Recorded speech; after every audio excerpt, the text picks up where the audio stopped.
এই লাউ কত করে ক? দিন 50। 50 হলে পরে আমরা দুটো দেন দিবি। টমেটো কত করে? এই কবির মান সম্মান কিন্তু লেগে যাচ্ছে। ও লাউ তো উনি দরদাম করতেছিল। তো কি হয়েছে, সমস্যা কি? আচ্ছা আমি 60 করে দিচ্ছি, হবে? না এই লাউ তো আপনি নিতে পারবেন না, তাই নাকি? কেন? কারণ হচ্ছে আমার একটা মান সম্মান আছে। মান সম্মান তো আমারও আছে, দুনিয়ার সব মান সম্মান আপনি তো একলা কিনে নেননি, তাই না? তা কবির এই লাউ আমি নেবো, 100 করে দিচ্ছি, তুই দিয়ে দে। আমি 200 করে দিচ্ছি। না আপনি নিতে পারবেন না তো। না 200 দিলে তো উনি নিতে পারবে, আমি তো 2 টাকা বেশি পাইলে তারই দিয়ে দেবো। ওরে শালা টাকা চিনে গেছো না? আচ্ছা 500 করে দে। 1000।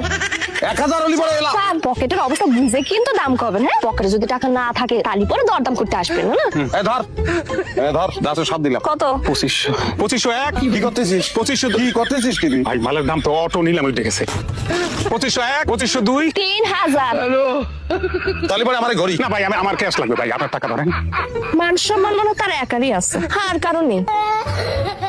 ভাই 2 টাকা ভিক্ষে দেবেন?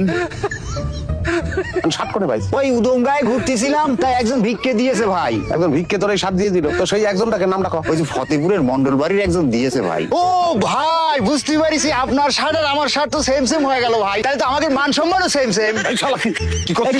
কি সেম সেম রে? হাইট সেম সেম, ওরা আমার হাইট সেম সেম। শালা জোরে কথা কস কিসের জন্য? জোরে কিসের জন্য কথা কস? হ্যাঁ? শালা মান সম্মান নিয়ে লাড়াচাড়া করতেছে। শালা পার হবে তুই ভাবিছিস? খেলা হবে, বাউন্ডারি দিয়ে খেলবো আমি, মামলা হবে, মামলা হবে। ওই মন্ডল বাড়ির নামে মামলা হবে, তোর নামে, শালা তোর নামে মামলা হবে। হ্যালো, শার্ট খোল তাড়াতাড়ি খোল। একটা নতুন শার্ট কিনে দেবেন কিন্তু। লাইটা ইয়ে আছে, আগুন আছে? আছে ভাই। শালা ভিক্ষে এত বিড়ি ভিক্ষে দেয় কে শালা?